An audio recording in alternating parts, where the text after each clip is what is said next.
What do Galileo Galilei and modern astronomers have in common?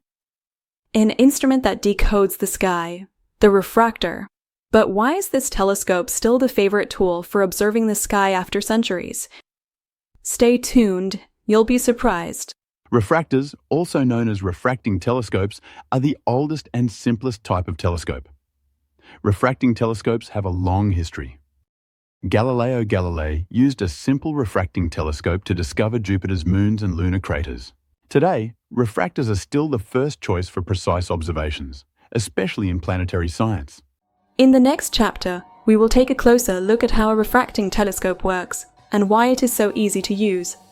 A refractor uses one or more lenses to refract light and concentrate it in a focal point. Light from celestial objects enters the tube through the objective lens at the front of the tube. This lens concentrates the light rays into a common focal point, also known as the focus, where a real, laterally reversed image of the observed object is created. This image is viewed through the eyepiece at the rear end of the tube and magnified to make it visible to the eye. This design makes a refractor easy to understand and intuitive to use. How does focal length affect the performance of a telescope? We will answer this important question in the next chapter. As well as providing stability, the tube protects the optical elements from dust, moisture, and stray light, ensuring a bright, high-contrast image.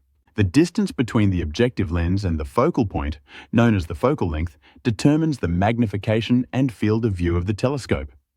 The eyepiece can be changed depending on the desired magnification to adapt the view to different celestial objects.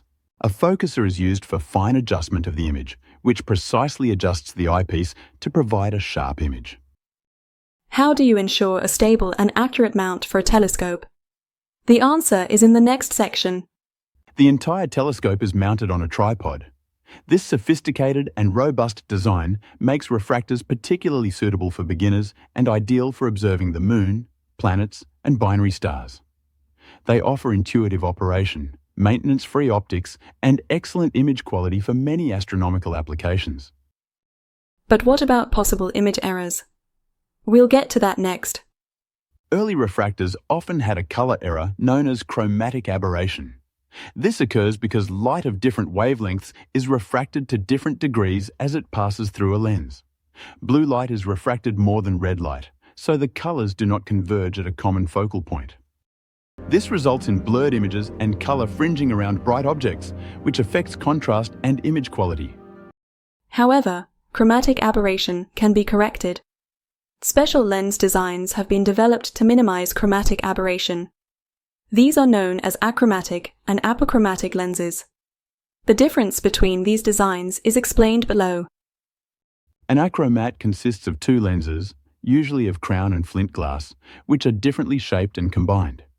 Due to the different refractive indices and dispersion properties of these glasses, two colors, usually red and blue, are brought together in a common focal point. This results in sharper images with less color fringing, but the correction is not complete and residual errors may remain.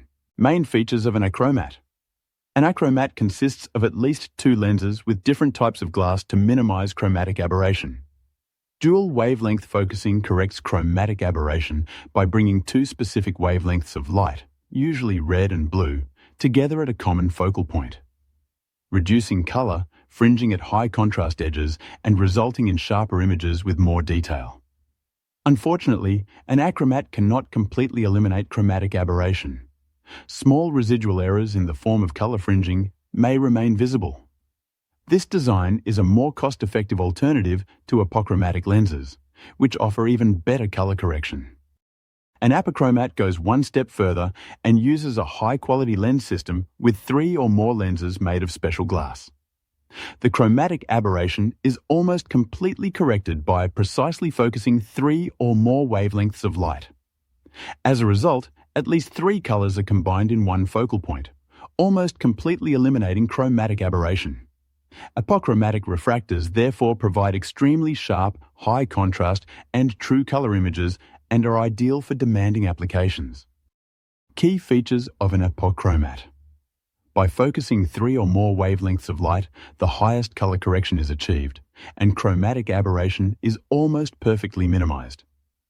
Images are razor sharp, rich in detail and contrast. Brilliant, true-to-life colors ensure unsurpassed picture quality. The sophisticated design uses high-quality special glass with 3 or more lenses. This design is ideal for demanding applications such as astrophotography. In the premium segment, this lens design offers the best possible optical performance. What are the special advantages that make spotting scopes so popular? Their strengths go far beyond ease of use. Find out more in the next section. The choice between an achromat and an apochromat depends on individual requirements and budget. Apochromats are particularly suitable for applications where the highest color fidelity and image quality are required, such as astrophotography. For visual observations on a moderate budget, achromats can provide satisfactory performance. Refractors provide particularly high contrast images due to their closed tube and optical precision. This makes them ideal for observing planets, the moon, and binary stars. Beginners in particular will appreciate the clarity and detail of the images. Unlike reflector telescopes, refractors do not require regular adjustment. The objective lens is fixed and largely protected from dust and dirt by the tube. This makes them extremely low maintenance and durable. Refractors are often compact and light. They are quick to set up and ready to use. Cheap refractors can produce a rainbow effect around bright objects. High-quality refractors with apochromatic lenses minimize this effect. As lenses get heavier with increasing size, refractors are usually limited to smaller apertures. This limits their light-gathering power and therefore the observation of faint deep sky objects. You have now learned a lot about refractors and their characteristics. Let's take another look at the main points. Refractors are particularly good for observing the solar system. If you want to see sharp details on the moon or the bands and moons of Jupiter, a refractor is an excellent choice. Double stars, where fine detail is important, can also be studied very well. However, they are less suitable for faint deep sky objects. Refractors offer a combination of ease of use, robust construction, and excellent image quality. They are suitable for novice lunar and planetary observers, as well as experienced astronomers who appreciate high contrast and fine detail. Thanks for watching this video. I hope you enjoyed it and learned something new about refracting telescopes. If you liked the video, I'd love for you to subscribe. That way you won't miss any more exciting content. And let me know in the comments what topics you're particularly interested in. I'd love to hear your ideas. See you next time, and a clear view of the stars.